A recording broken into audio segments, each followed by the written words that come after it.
Hey friends, I'm Cal Walters, and I'm here to tell you that leadership matters. Leadership is a choice. It's available to all who are willing to learn about it, to pursue it, and to implement it in all of its messiness.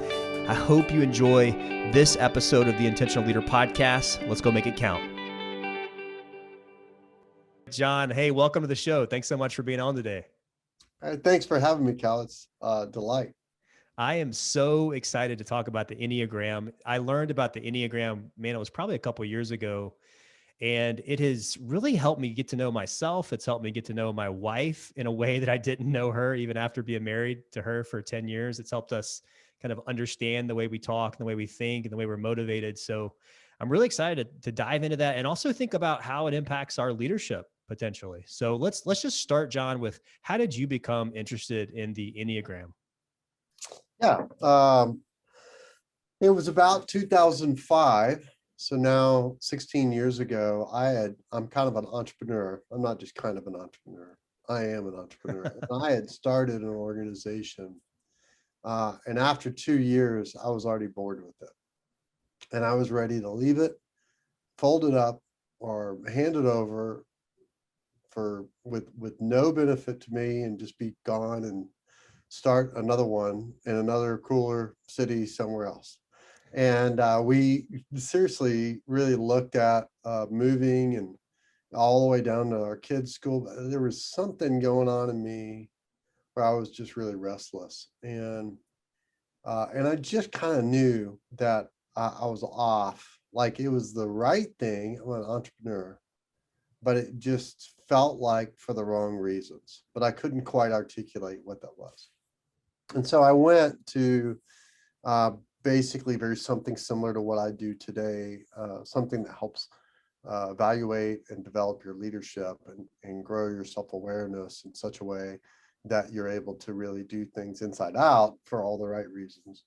And also, of course, get focused on the right thing. And one of the things, there was a team of coaches that worked with my wife and I for 5 days. And one of them was a counselor that just kept reading our mail. Not just in our marriage, but in the whole way, our whole personality and the way we were looking forward and approaching this particular issue.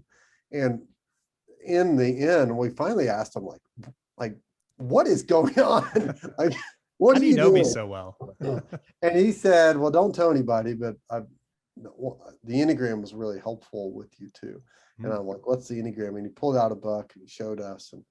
And it showed how, I very much can be an adventure nut and always needing the next green field. When this field is actually just shade less of green, just not even dead, but even slightly, pale, I've got to find the next green field. And he's like, there's some motivations and some deeper reasons why that's not so good. And the people that you are now responsible for are about to lose out on your loyalty and some gifts and stability and all that because you're already moving on. And then my wife was super accommodating and she's super nice. That's her problem. And but that fed that to where we were about to make a mistake. So it was 2005, and then after that I went back and read this book and we started exploring it, and I kind of used it for 7 or 8 years with that. So I'm curious, what was the type of business that you created that didn't fit you and your personality? It was a church, actually. Okay. It was a church. So we had started a church and got it to 120 people, and I'm like, I'm ready to go. Really? Okay. Yeah. And it was just like a kind of the like you mentioned, the greener grass. There was just kind of on to the next adventure. Right. But it also, I had done the same kind of things I was a sales rep for at the time, a publishing company that I'd done the same things, and I'd started several things. At that point, I was 35, and I had done it 3 or 4 times before to where I had good jobs, but I was moving on to something else to take another risk that wasn't always best for, our family. And your wife, it sounds like she's accommodating, willing to follow you to the next adventure. Exactly. Okay. Yeah. But she would still carry the stress of all that, Hmm. be overly agreeable. And then on the back end, she was super nice still, but she would carry. So she was having panic attacks while we were having these plans of moving forward. And it was just, she had just gotten used to one adjustment. I mean, you would know this being in the military, and the next one, hadn't fully come about yet, and we were already looking uprooting again. And would you know that she was going through these panic attacks, or was that something she was kind of dealing with kind of behind the scenes? That was, I mean, she's always subtle in what's going on, but it was pretty obvious. It shook Mm. her and it shook me, and I knew I was already off. And that was the thing. I was like, okay, Hmm. something's going. I'm causing stress, or Yeah. she's feeling something's up. Something deeper is going on here. And how long had y'all been married at that point? We had been married at that point for 8 years or 9 years. So, that part was fine. And yeah, and it just, so I'm curious, and I'm gonna try to guess your Enneagram. Oh, I yeah, might be of course. completely wrong. Are you a 7? Yep. And is she a 2 or a 9? Yep. She's a 9. She's a Exactly. 9. See, there you Yeah. go. And I had a similar experience with my wife and I. I think we've been married probably 10 years, and just learning our Enneagrams, as I already mentioned, helped us understand each other in a way we hadn't understood each other before. So I'm a 3, Yeah. my wife's an 8. Mhm. And one of the things, and we'll get more into this, one of the things I learned about my wife when I learned that she was an 8 is it's hard for her to be vulnerable. Mm. And she's very direct. She's very Mhm. direct in the way she talks. Uh-huh. And I used to be offended by that because I was like, babe, like, it's not necessarily what you're saying. I mean, is it kind of what you're saying, but also the way you say it is like, can you say it a little bit softer? Mhm. And for her, it just like, that's just the way she is. And so Mhm. I started to appreciate that when she's able to not be direct, when she's able to soften things a little bit, that takes a lot of work for her. And the Mhm. same is true with Mhm. being vulnerable. It takes a lot of work for her, which for me as a 3, it's a little bit easier for me to be vulnerable with her. So that's really neat. And so John, the company that you started, is that Mhm. the company that you currently have? Yeah. So I Okay. started something called People Launching about 5 or 6 years. After that experience in 2005, I just started coaching people on the side as volunteer work for 4 or 5 hours a week. And then in 2015, I just started a little coaching practice on my side. And within a month, I hadn't thought about how much I built up a good network over the previous 9 years. And so the phone rang out the hook. And so I pivoted and went full time with that. And Wow. that's the type of work I do. And it's called People Launching. It's a ball.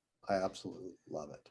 And you're coaching, are you coaching, or is there a certain segment that you're really focused on? Is it former pastors? Is it current pastors? Is it corporate leaders, or It, all the above? it's a mix. It's about a third people in primarily pastor space and missionary, that kind of thing. Might be Mhm. all around the world. A third are business leaders that are trying to start a business that has a little bit stronger social cause with it. And so we're kind of helping them with entrepreneurship. And then we do provide help with nonprofits get off the ground that are reaching really difficult areas, or disadvantaged peoples, and all over the world. And so that's more of a charitable side. So about a third of it is charitable. Okay. And you mentioned a book. So 2005, you get this book. What was the name of the book? At the time, the book was called The Enneagram, A Christian Perspective by Richard Rohr. Okay. And I don't think it's certainly not the best book on Enneagram anymore. And he overstated his point about it being a Christian tool, I think. But it was the book that I first picked up. And it Mm. was one that 15, 20 years ago that many Christians at that time picked up. It had been in other religious circles before that. And of course, in mostly secular psychology. So I'm mindful that the folks that are listening right now, some of them never heard of the Enneagram, maybe hearing about it for the first time. Some folks, experts, probably they've dove into the Enneagram before. And even Mhm. those that maybe have gone deeper into the Enneagram, maybe they're skeptical, and that's fine too. Let's dive into what is the Enneagram and how is it different than other self-assessment tools that people might be familiar with, like the Myers-Briggs or Sure. other disc assessment, something like that. Sure. So the Enneagram, Ennea in Greek means 9, and gram means to write. And the Enneagram is based on a design, a graphic that has 9 different points pointing to 9 different types of people. And these are 9 different ways of perceiving, processing, of responding to reality. You mentioned you're a 3, I'm a 7. The way we approach issues sometimes can be similar, but a lot of times at the motivational level, it's you're coming to it for a different reason. So it's very different from a lot of other assessments in, for example, Myers-Briggs, you mentioned, DISC. Those are classic personality tools, and they're really helpful. I use them, but they tend to track behavior. Usually, with a lot of leadership stuff, we talk a lot about Strength Finder. That's another one. It's a little bit better. It does go a little bit towards why you do what you do, but for the most part, it's ultimately tracking behavior. The Enneagram is more interested in motivation and character than outward behavior. Now, it will still say, here's some outward behaviors that you could recognize, like with me moving from place to place, the brown and green field illustration I just used. That's a behavioral thing. But why am I doing that? Well, because I'm trying to avoid pain as a 7. So what the interesting thing about the Enneagram is it emphasizes character, it emphasizes health. So it's going to show you what you look like when you're really not doing well, and what you look like when you're really have a lot to give, and no strings attached, your best self in a healthy spot. And so it's going to emphasize what the Enneagram would describe a little bit more like a vice and virtue, how you change under stress, for example, than the other ones will. I think the Strength Finder is a little bit more specific and better. Sometimes the Myers-Briggs and DISC for actually surfacing gifts of a person or talent, but this is going to really help you with character. So the difference with that is, I think, a lot of times, like if you're looking for a job, talent will land you a job, but typically character keeps you there. Mm-hmm. And so we need to know, as employers, as leaders, whatever it may be, how people are perceiving, process, and responding to the workplace cultures, environments, the challenges that are coming our way, so that we would be able to really see, is this person off? Are they showing warning signs that they need a break? Or is just part of the way they approach a problem? That's really helpful. I was just taking a lot of notes there as you were talking. So in your view, it sounds like you could still use the Myers-Briggs, the DISC, Strength Finder, yes, and the Enneagram can still give you something that those other assessments don't give. So if you're a leader out there and you're trying to get a better sense of yourself or your team, don't think that these are mutually exclusive. You could use all of these, and it's going to maybe tell you something different or in addition to these other assessments. That's right. Okay. So I do want to jump into the numbers, and we'll kind of go through them 1 through 9, but I'm curious, before we dive in, you as a 7, like what are some specific things that you've discovered about yourself? And we'll get more into like what a 7 is, but what are some specific things that you've personally discovered about yourself since diving into the Enneagram? We already talked a little bit about the grass is greener thing, but are there other things that you've discovered since digging into the Enneagram? Yeah, for sure. So the Enneagram tends to emphasize nurture a little bit more, of how you grew up and how you learned to operate as a kid. And I was the youngest of the family. Youngest of the family tends to be a little bit more fun, or at least they need to. Simultaneously, though, I think one thing that really did influence my childhood was I had asthma to very all the way from what my mother said, although I'm sure she overspoke a little bit. I wouldn't sleep through the night all the way until I was 6 years old because of asthma. Oh, wow. She would have to rock me. And then later on, after I started finding some ways to improve my nutrition, she did. I certainly wasn't helping. But our family was really wealthy, and we ended up losing everything through real estate crash. And for about 10 years there in Texas in the 80s, we lost it all, and so there was a little bit of a season of pain in my family, to where I started thinking, hey, when I go on a run, when I go to school, I get out of this really difficult family, even though it was a good family, but it was just a troubling time. Yeah. But I became to treat pain or difficulty um, as a way of, I got to get out of here. Mhm. Adventure's out there, and if I just go get a little bit of adventure, then I'm going to be happy. Well, you can see how that's fine to get a break. It's not okay to look for your significance and have to find it outside of whatever circumstances, and let your circumstances dictate things. So for me, that was really, really helpful. And that's why years later, when I'm in my 30s, I keep doing this, and there's no, just the grass had gone to pale green, and I'm already interpreting this as like, oh my gosh, I got to get out of here. There was a fear-based response with it. And we've already talked a little bit about your wife, but her being a 9, which is a peacemaker.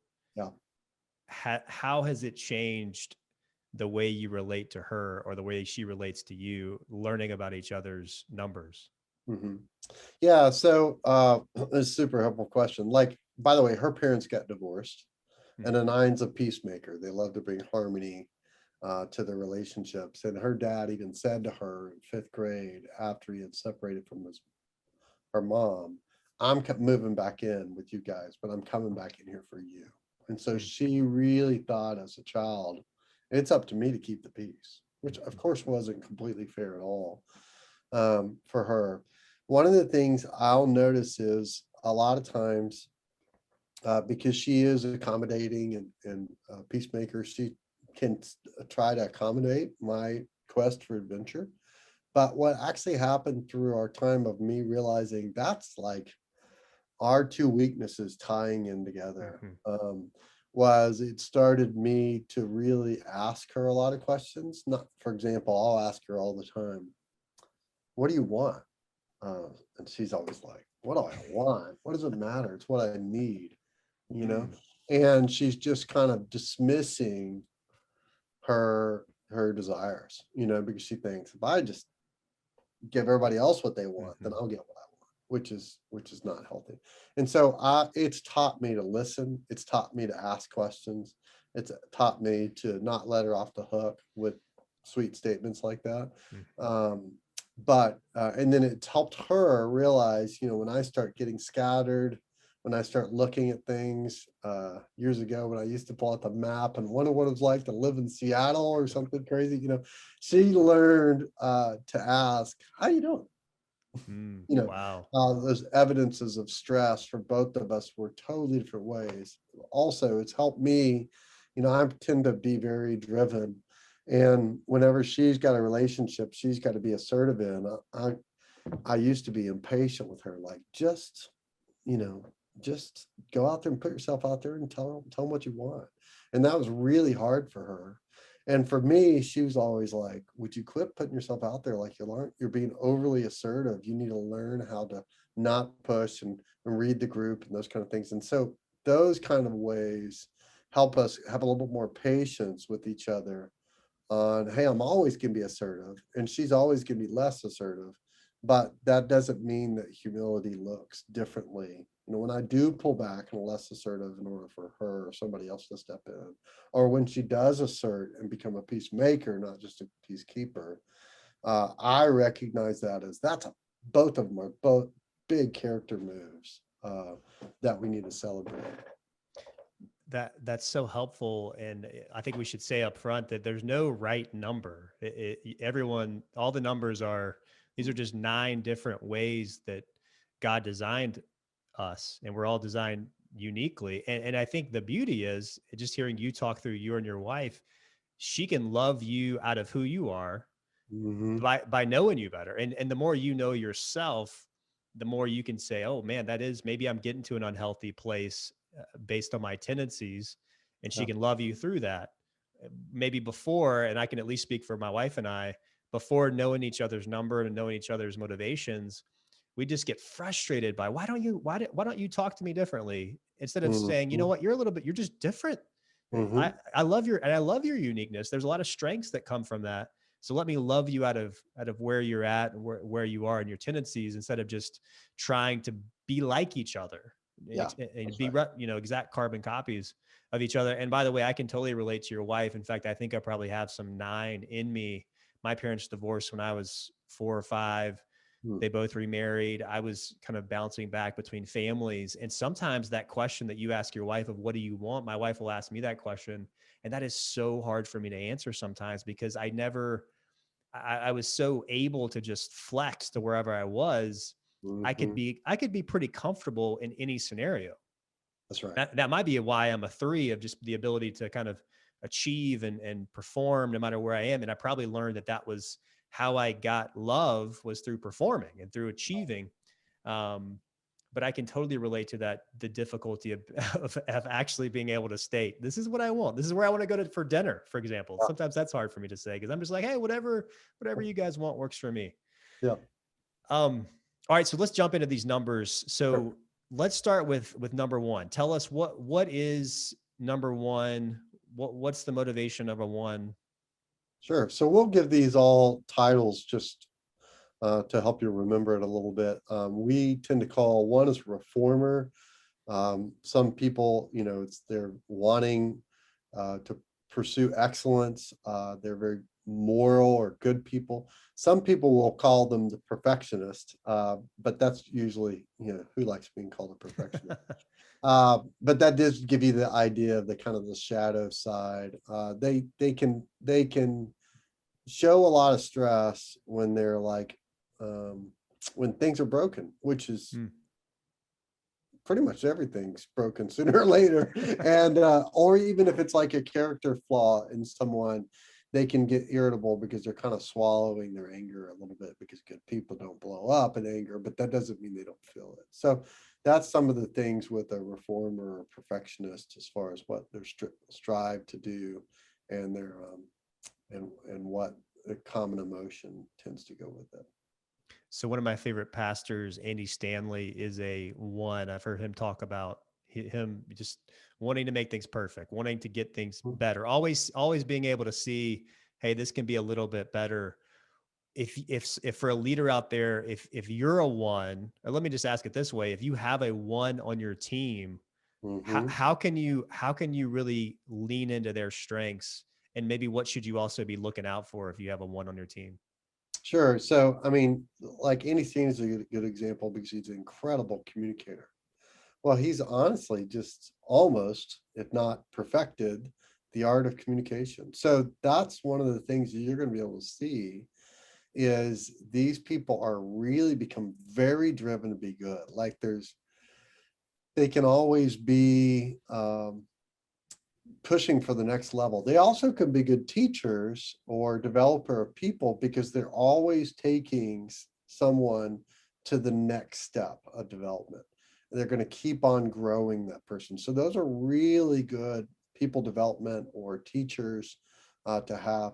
One of the problems, though, with always having this next standard is for themselves, they can feel like, they never meet their own standard.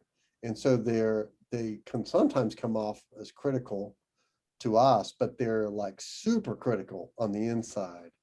And so a lot of times they'll start showing their stress by a lot of self-criticism. Hmm.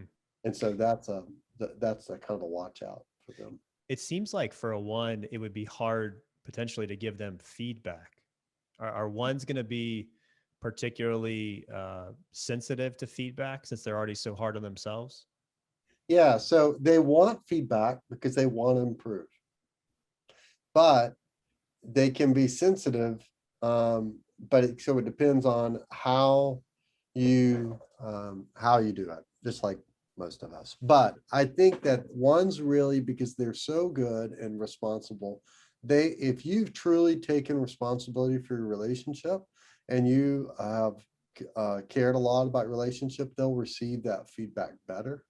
than if you've just been relying on them to be an expert and you just been, telling them what they should do all the time and been more of a taking role than a giver. So I find that's the key on feedback for ones is the responsibility of the relationship shared? And if so, then tell me how I can improve. I'm fine because I know I can trust you.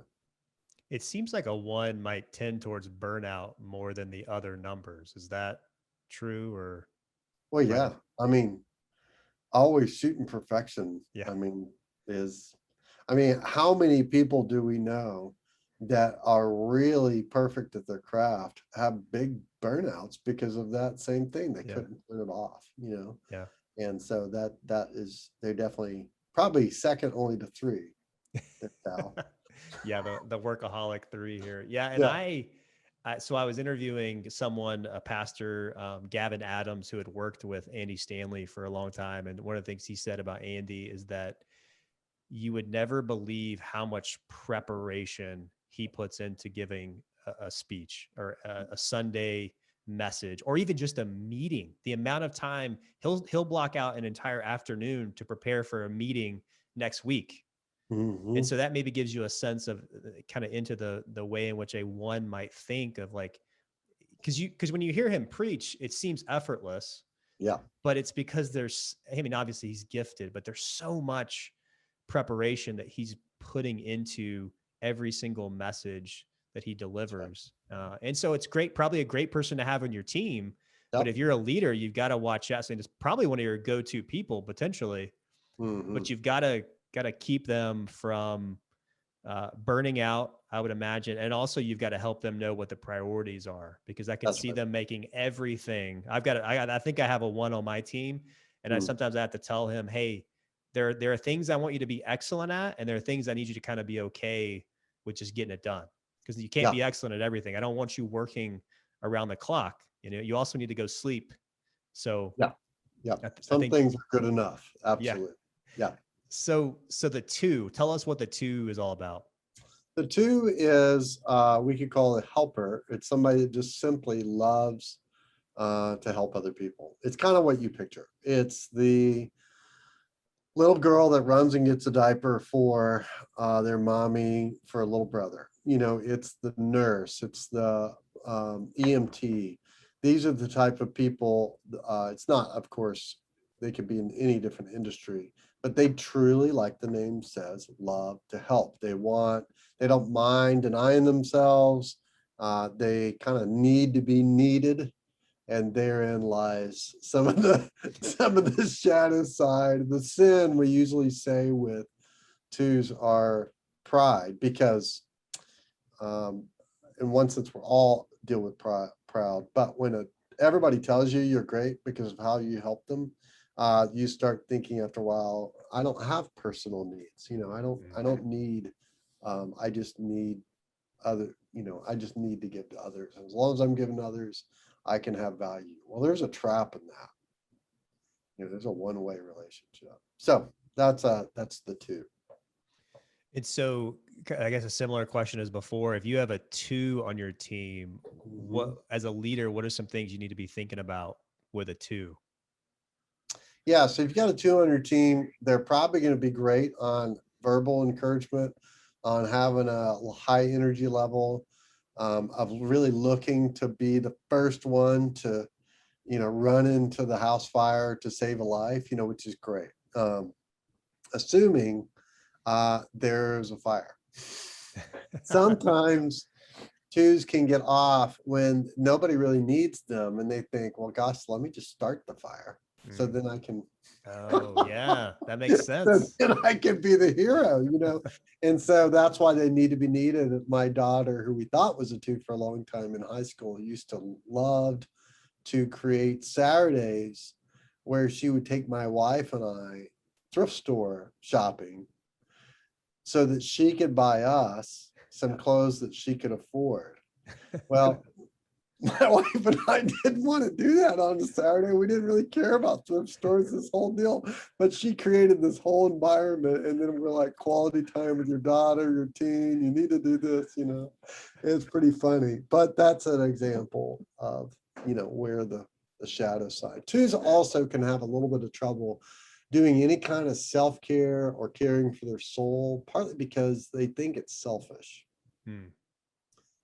And but they do it to such a degree that they can burn out themselves, and then of course having this pressing need to give, and when they've really cared for themselves, they know their opinion a little bit, they're got plenty in the tank to give.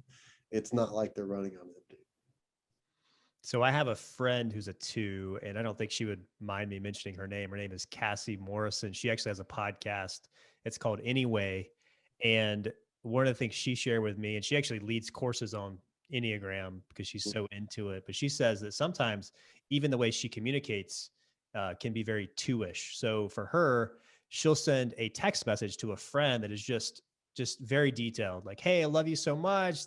Thank you for this. Really appreciate you. And the friend might send something back like, oh, thanks, love you. Yeah. And for her, it's just crushing because as a 2, there's just so much emotion and love, and she just wants to be helpful. And then she goes to this place of, oh man, is there something wrong? Did I offend them? And so it's just funny how even the way our numbers can affect the way we communicate with people, and the way we interpret people's communications. So I think that's another thing to keep in mind if you have a 2 on your team. In my sense, and John, feel free to correct me, my sense is that if you have a 2 on your team, to your point already, make sure that they're kind of orienting them to the right problem to solve or to help with. But also, I imagine they probably maybe need more recognition or more encouragement than other people might. Is that true? That's right. They do. Okay. Yeah, for sure. So what about Cal? What about a 3? yeah, Since you would know more about this than I do, even though I've been doing it for 15 years. I mean, this is your life. Yeah, let's talk about the achiever, the performer. Yeah, so let's go to the 3. So and John, you're the expert, but I will give you what I think the 3 is all about. I think that the 3 strives to perform, to be recognized. Their greatest desire is to feel valuable. And this is why part of the reason I do this podcast, part of the reason I just love feeling like I'm doing something that's worthwhile, that's making an impact. I tend towards being a workaholic. That's one of the things that I really identified with the 3 is probably my greatest, when I'm unhealthy, I will just work all the time. And I'll always feel like there's this boogeyman behind me saying, Cal, you better go do this. You better go do that. I've got this constant checklist in my brain that I have to be careful that I'm not thinking about, or I won't be present with people because I'll be thinking about the next thing I've got to go do. It's interesting. So my reading of the Enneagram talks about, there's like the deadly sin or the biggest sin for each of the numbers. And I guess the number for the 3 is deceit. And I read, I think it's Ian Morgan Cron's book, The Road Back to You. And I think, and correct me if I'm wrong, John, but my understanding or the way he articulated deceit is maybe not the way we would all interpret it, but it was almost like a willingness to not be authentic, not necessarily just to be, because I feel like we hear deceit and we hear this person who's a liar or is constantly trying to portray something they're not. And maybe there is an aspect of that when you're unhealthy. But I could certainly see where in my life I'm constantly trying to achieve, and maybe there's a desire to on the outside look better than even what's on the inside, if that makes sense. So, so as long as people are perceiving that I'm achieving, I'm good, even though maybe on the inside I'm burnt out. That's right. That's right. That's where I see that play out in my life. Well, and one of the things that, like threes can be a little bit like a chameleon. It's that type of deceit is that they're going to reflect the colors that they're around. So, you can have one podcast with a pastor, and the next one with a general, and the next one with a business leader that's quite accomplished. And you can pivot in those spaces really well. Mhm. And probably done reading in all those areas, partly out of interest. But, Mhm. you tend to pick up these things before you're certainly conscious of what you've picked up. Yeah. And so it's not like it's an intentional decision, but you've just fooled yourself. You've never had to say, how do I feel, or what do I think, or Mhm. I just need to, win, or help somebody else win in order to be able to succeed, to kind of work my way to the top. Yeah. And the way my wife, so I'm also on the 5 love languages. I'm a words of affirmation guy. I don't know if maybe there's a connection there. But my wife, one of the ways she really loves me well is Mhm. by giving me encouragement, is reminding me, Cal, you are valuable. Yes, You are making a difference. that's right. You did some things that mattered. And I think when she does that, it definitely helps me stay more healthy. Hmm. And it helps me say no, because I think if I'm not careful, I already mentioned I'll burn out by trying to do too much, trying to fit way too much Yep. into what is humanly possible. And then Hmm. that's where I start to get into the dangerous place of overcommitting myself, because then I'm overcommitting, and then I'm almost getting to a point of deceiving because I'm trying to get everything done that I committed to doing. That's right. Um, so yeah, it's really, it just shows you how these numbers can be helpful in the way that we deal with people relations. Or go ahead, John. I was going to say also that, I think a lot of threes succeeded young, Mm, either academically or in sports, or even a career. And there was a famous pastor, he's also a medical doctor in Britain in the 1950s, said it's a dangerous thing for a man to succeed before he's ready. mm, mm, And his name was Martin Lloyd Jones. And I think that's what happens to a lot of threes.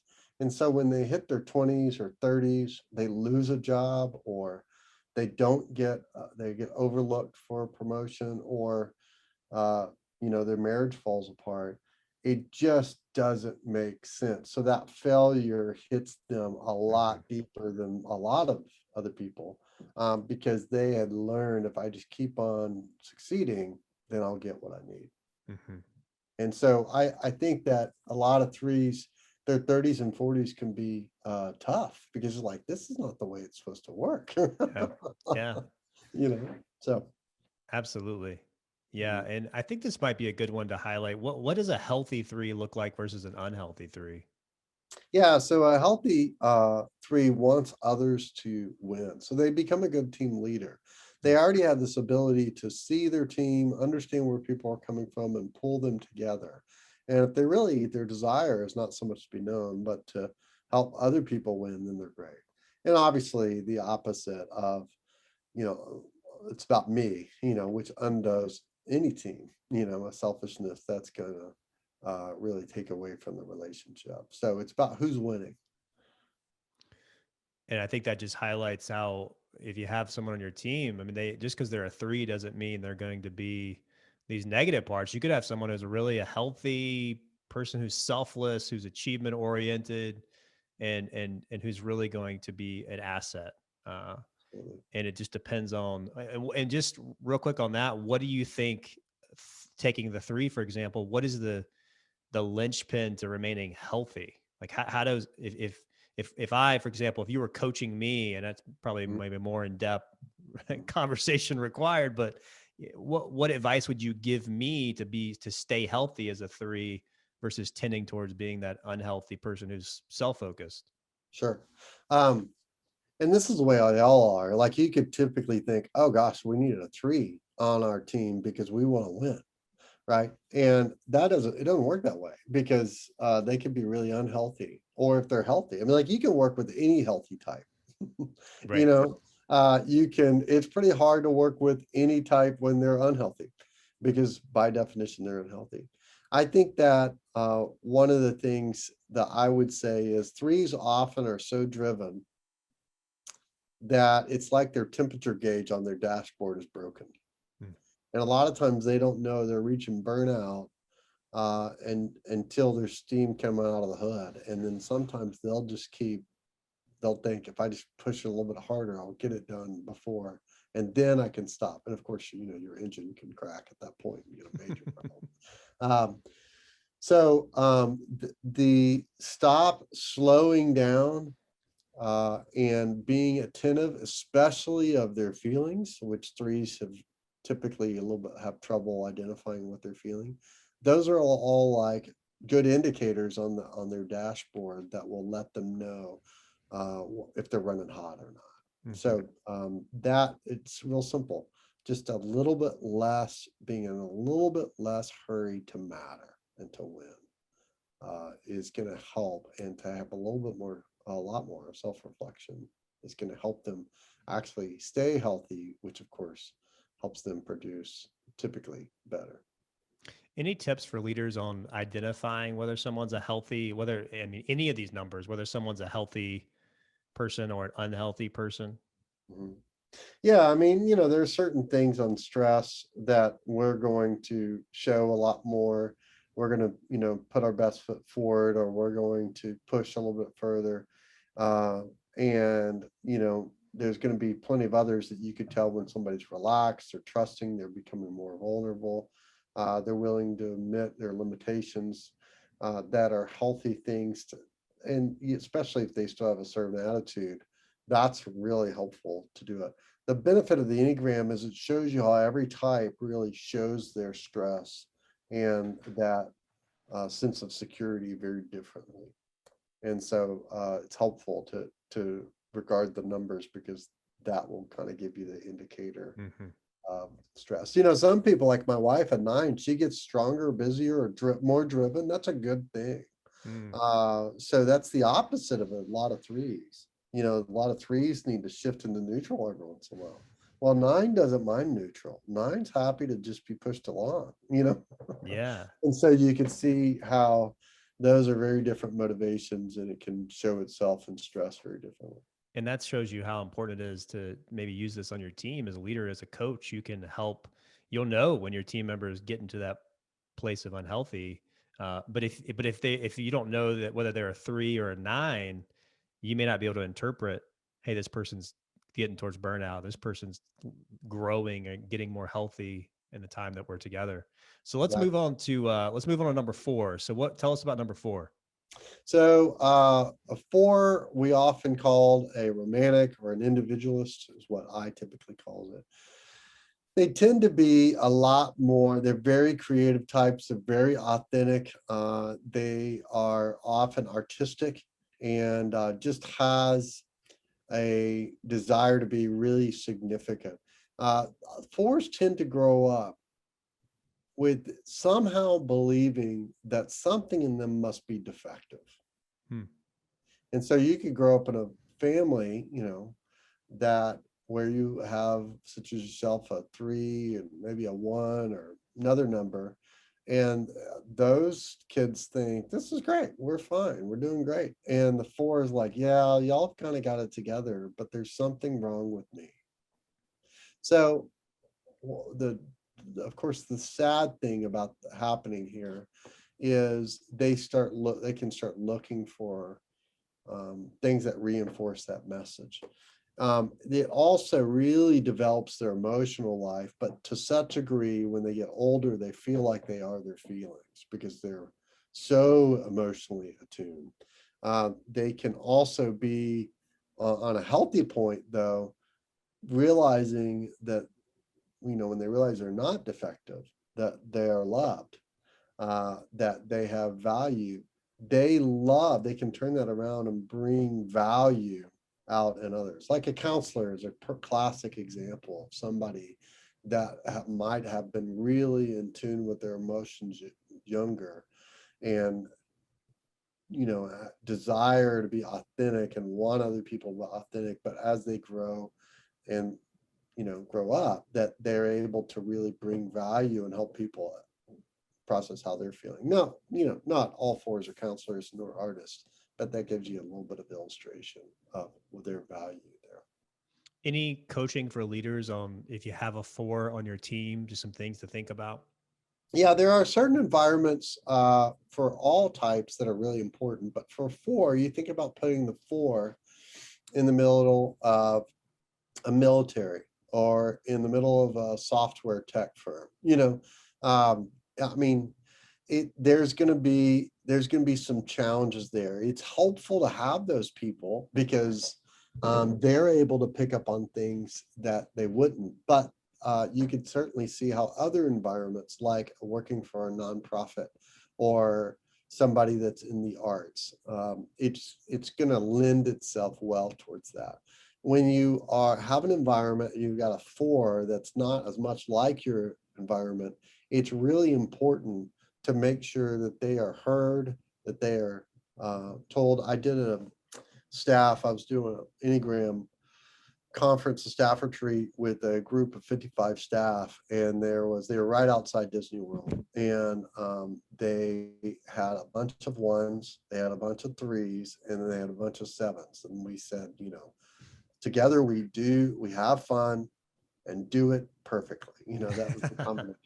Well, there was 1 4 in the midst of that. And when it came up, and we had 55 staff in the room, and when this came up, he started to cry. He's like, it is Wow. so hard to be in such a fun, excellent, achieving group and us blowing past the very people that we're called to serve. And he's absolutely right on. And Wow. so sometimes that's helpful to pay attention to with the 4 of what kind of environment is this, Mm. and how is the 4 processing this. Wow, that's so good. And it shows just how important the perspective of each person is. And if you don't have that perspective, you're missing something. And that Mm-hmm. 4 was able to see something that all the 1s and 7s and 3s That's right. weren't able to see. Oh Yeah. man. But knowing that about that person allowed you to, hey, we need to bring this person into the conversation. We need this perspective. We're Well, lacking and that's this. exactly what happened. This person was actually quite a good leader, and shortly after that, he was put on a senior leadership team. And since that time, they've said they've actually been intentional, not always about going after Enneagram 4, but that was the character of where they knew they need to Mm. grow, and been really helpful for them. Wow, that's so good. So let's move on to 5, the investigator observer. Mhm. Yeah, so the 5s, like if you get that idea, like you just mentioned there, an investigator or observer. If you think about like CSI or crime scene investigator, right? They walk in and they see an environment and they notice a little drop of blood, they notice a hair here, they notice a fingerprint here, and they are just driven to really see and to observe. And so they can be quite competent, at that. They're thinkers.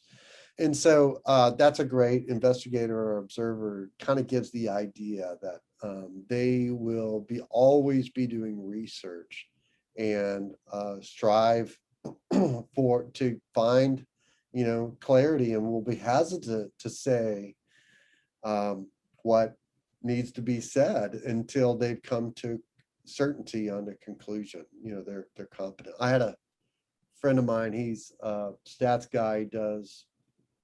He's a data scientist for a tech firm here in Raleigh, and I said to him on Saturday night, "Hey, I heard a stat," and he said, "Yeah, it's wrong."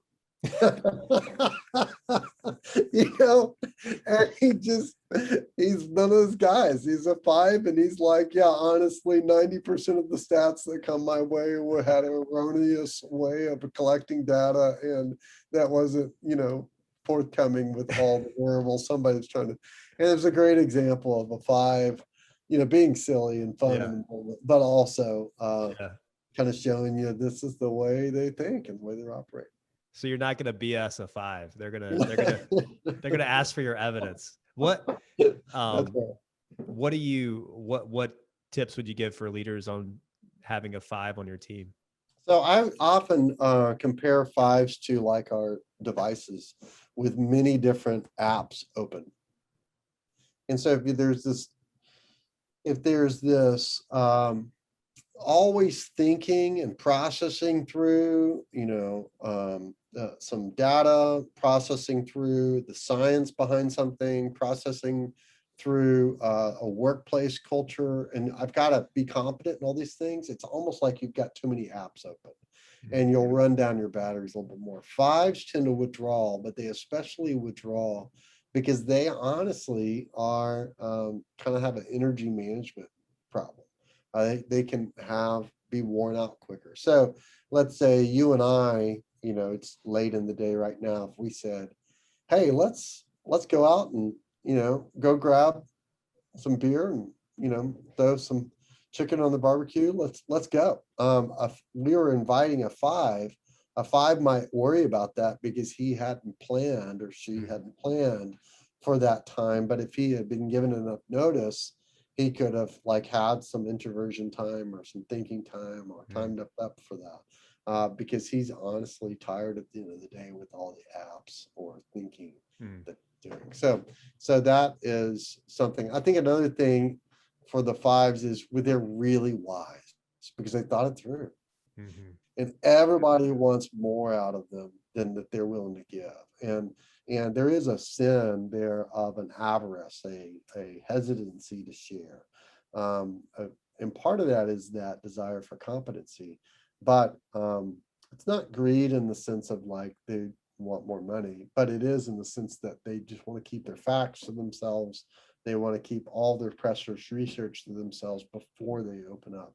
And it's helpful for us to give them a little space and say, hey, when do you think you could come back and give your counsel or advice on this particular project or on my life? When would be a good time for you to share your wisdom with me? And, you schedule it. Give them a little time. Think about it. That's a thought. So John, I asked too many follow-up questions and we are already at time. Do you have another 10 minutes or would you rather me schedule another? Okay. Cause I'm happy to reschedule and finish up with you. I'm sorry. I asked too many follow-ups to you. That's all right. I actually I'm actually about to have a beer and barbecue with some friends. Oh, nice. Okay. An hour, but I just need to, I'm good. Yeah. No, for sure. Okay. Well, we'll finish these up and then I won't ask you much after we finish up. So, okay. So then going to a 6, tell us about a 6. So a 6 is often called a loyalist. That's their strength, that they are truly loyal to you. They're the last ones to let you down. And so they care a lot about things being safe and secure. Honestly, their core issue tends to be fear. They can handle that with kind of a fight, flight, freeze, fawn, whatever, however you want to do it. But that's basically it. So this desire for support and guidance and to be loyal to people no matter what has a lot of fear driven behind it. And so one of the best things they can do and worst things they can do is run worst case scenarios with you. So I don't know, that about 15 years ago, they came out with a worst case scenario. How would you, defeat a shark in the Pacific, and then you kind of run that. Well, 6s do really well at that job. But 6s are also good at looking at worst case scenario. I find them really helpful. I've got right now my assistant who's a 6 working on some policies for us to help forecast what could go wrong to save us some problems. Well, that's fantastic. Of course, the 6 can be kind of a naysayer if they're always working on the worst case scenario. You feel like, dang, just when we had a good idea and momentum, you're dismantling it a little bit. And you can understand where that comes from. I could see this being really helpful, especially in my line of work as a prosecutor.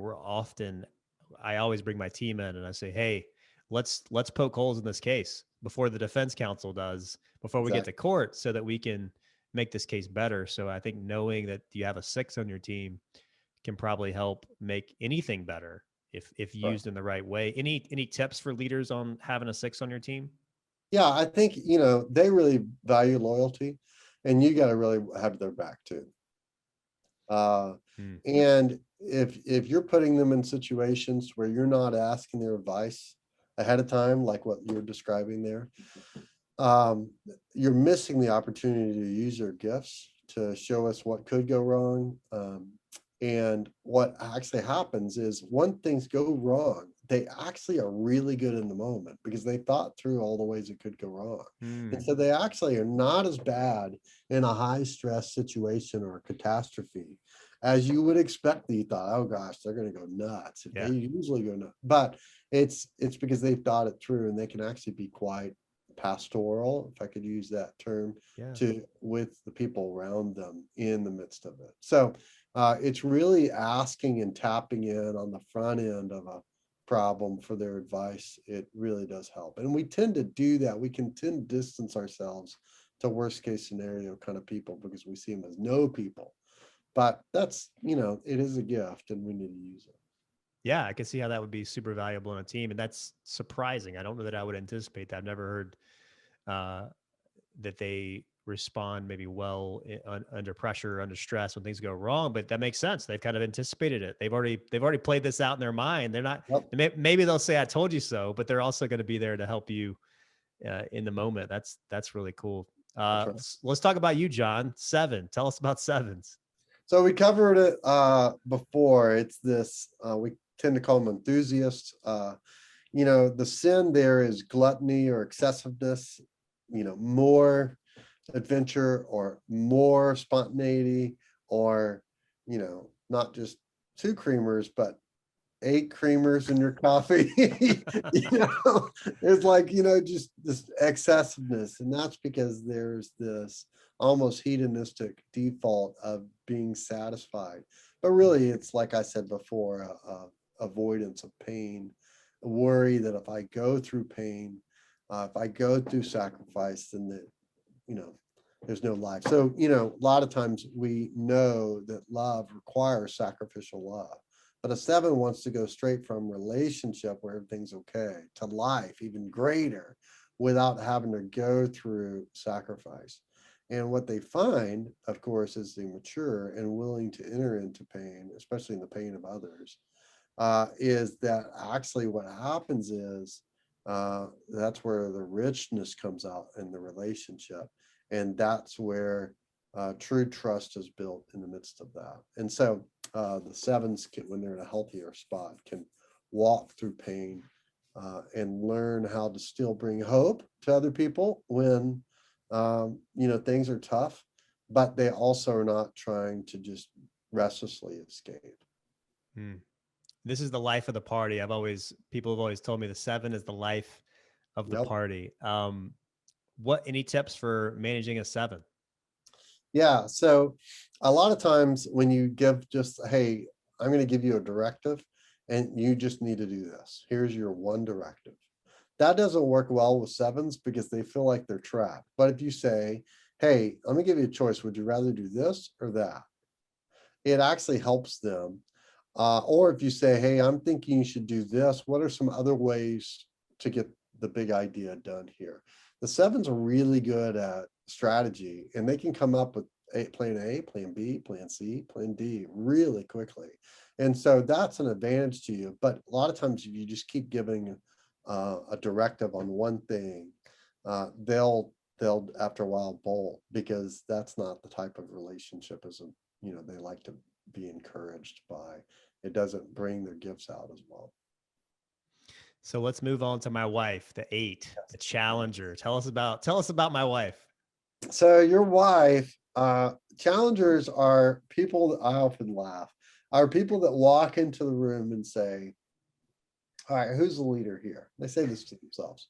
And then they think, okay, I am. Before they had a chance, 7s, 8s are strong. They just are strong, and they're power people. Not that they're like mean at all, but they just, it's a little bit like Jason Bourne. Like, he just is not worried about getting pulled over by the cops. The girl in the first one, I think she's washing or dyeing her hair in the sink, and he's just watching like, yeah, I don't need any of this stuff. Nobody's taking me down. And 8s have this overcomer kind of mentality. One of the things that, usually when they were young, they had to be strong and they had to protect themselves or protect other people. And so they can tend to grow up with this, and that's their default. And it's not like they're trying not to be vulnerable. It's just they respect people that are strong. Hmm. And so vulnerability can be a problem with AIDS. So can intimidating people unintentionally. Like as a woman in particular, it's okay for her in certain environments, I don't know if she was in the military. She'd probably be a lot better than she would be, for example, in the church, where we're expecting, we have certain caricatures for women in the church.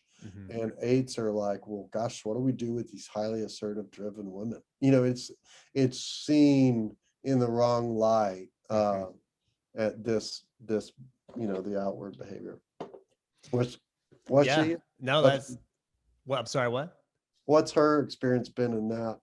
So she is in corporate America. She works for a cybersecurity company. She's a director there, and it's funny. Her and her team have all taken the Enneagram, and there's a lot of eights on their team actually, which I think is good in some ways, because they can communicate very directly with each other, and they're not too worried about hurting each other's feelings. But I think one thing my wife, and I don't think she would mind me sharing this, has learned is that she is very direct.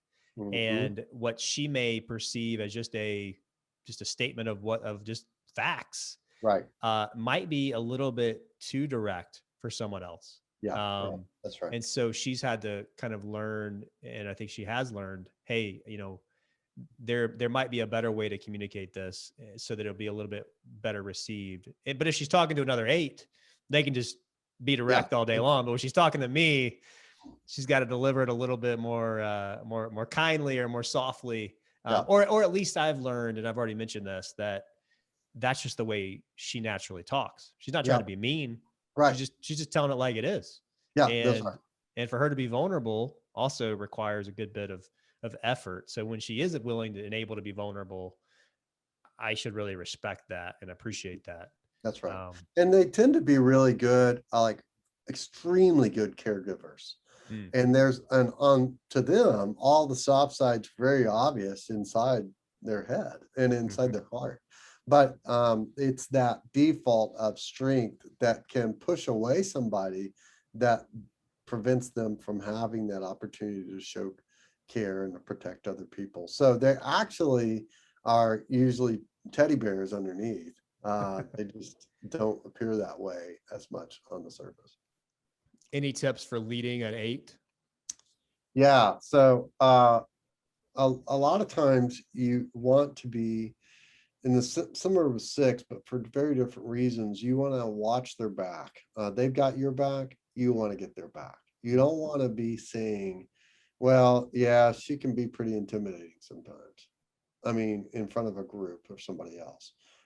You don't want to do anything that would force them to feel vulnerable, because then they'll kind of get tough and turn off a little bit towards you. So that's one. Obviously, with the leadership gifts, a lot of times they're just tend to be like, in times of peace, they can be really bored and looking for something. But in times of war, man, that's who you want, charging the hill, and so you need to make sure you use that leadership confidence, and yet at the same time you have to be careful of, like, hey, this is actually a season for us to just coast a little bit. Let's keep in mind of this, but your day will come.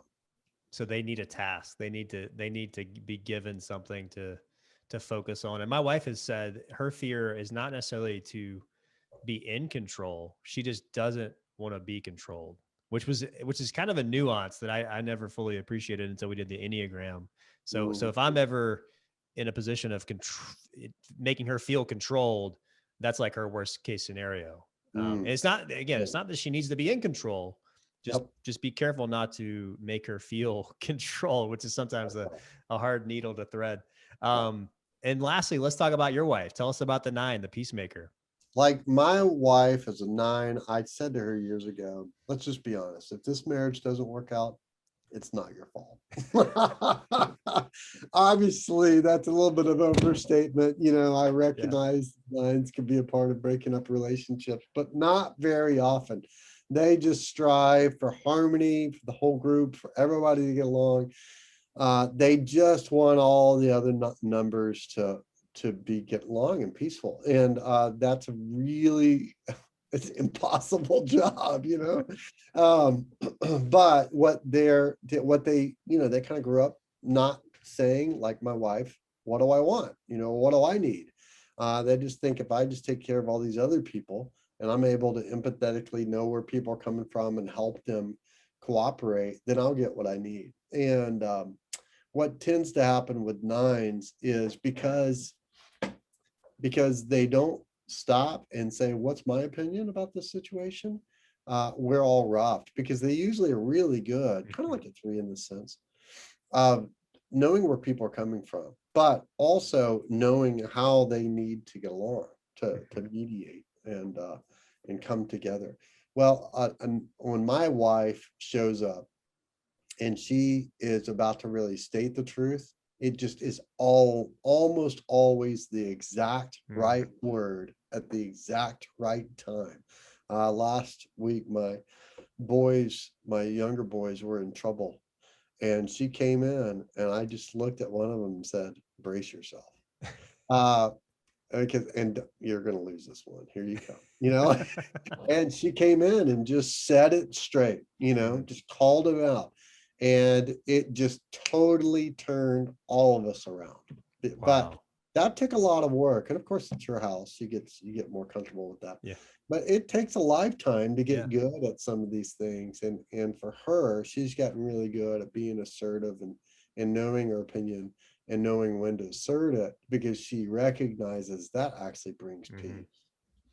It makes me think of something Susan Cain said, the author of Quiet. She said, there's no correlation between those who speak the most and those who have the best ideas. And it seems like to me, if you have a 9 on your team, you're probably going to have to bring them to the table. You're probably going to have to maybe pull out of them their opinion at times. Is there any other tips or thoughts you'd give for leaders who are leading a team member who's a 9? Yeah. I think a lot of times they end up becoming really good managers. And if we use them as a management of people, whether formally in a management role or in functionally having to work and build a team, one of the things that we can overlook is just how good they are at helping teams develop. But they carry a lot of stress because it's constantly a lot of work to get a team pulling together and working together. And so being attentive, stopping, asking, what's your opinion? What do you think? And using their intuition. If you were in my shoes, what would you do? Or what do you think needs to happen here? They're excellent at giving you the right call. They may not be the one to make the call and to take somebody to the next level. You might need to leave it to, you know, your wife or you to be able to do that. But they're the ones that will give you the right read on it. Oh, that's great. So if people want to go deeper on the Enneagram, any recommendation, or I guess even just if they want to go take the assessment, any thoughts on where folks should go take the assessment, or any books or resources to go deeper? Yeah, let me give you a few. There are several assessments online. A really expensive, beautiful, well-researched report is at integrative9, the number 9.com. But they really do charge you. A cheap one that is just as good, but it's not pretty at all, is called the Wagner Enneagram. It's at wepss.com. I find it really helpful. I developed ones in our church and spiritual Christian space called Gospel Enneagram, and that's free. And those are 3 assessments, all the way from expensive and intended for the workplace and secular workplace, to the Wagner, which is cheaper, not pretty, and then the spiritual Gospel Enneagram is what we have. One of the books I've appreciated on leadership, there's a book called The 9 Types of Leaders by Beatrice Chestnut, and it's going to show you each number, how you like to be managed, and how you tend to manage. It's going to really be applicable in the workplace. What are the blind spots of these people? It's a really great book by Beatrice Chestnut called The 9 Types of Leaders. And then you mentioned Ian Cron and Susan Stabille's The Road Back to You. That's a popular Christian one. It's really done quite well. It's an easy read. It's really well written. So those are some resources there for you. Yeah, that's fantastic. And I'll put links to all of those in the show notes of this episode. And then John, if people want to follow you or connect with you, or maybe even learn more about your coaching, where's the best place for people to follow your journey and your work? Sure. We're at peoplelaunching.com, peoplelaunching.com. And you could reach out to me at john@peoplelaunching.com, send me an email. Happy to get what you need, and you can read all about us. Certainly would appreciate that. That's awesome. Well, John, thanks so much. I have learned a lot today about the Enneagram, and I had read a good bit about this. And it's especially neat to hear about leadership and kind of fusing that into the conversation. That was not something I had spent a whole lot of time on. And I really am hopeful that those that are listening got a lot out of this today. And feel free to shoot me a note or John a note. Let us know what you think. Let us know what you're learning. Let us know what number you are and how that's impacting your leadership. Well, John, thanks so much for being so generous with your time today. I really appreciate it. Yeah, and thanks so much for all the questions, man. I really appreciate the interest. It's I really respect what you're doing here. Well, thanks, brother. Hey, well, go enjoy your barbecue. I'm so sorry to keep you like 20 minutes over. Oh my goodness. I did not anticipate asking you that many questions. So please forgive me, and please apologize to your friends and your wife for making you late. So, Oh, it's no problem. It's not, I'm not late. I'm fine.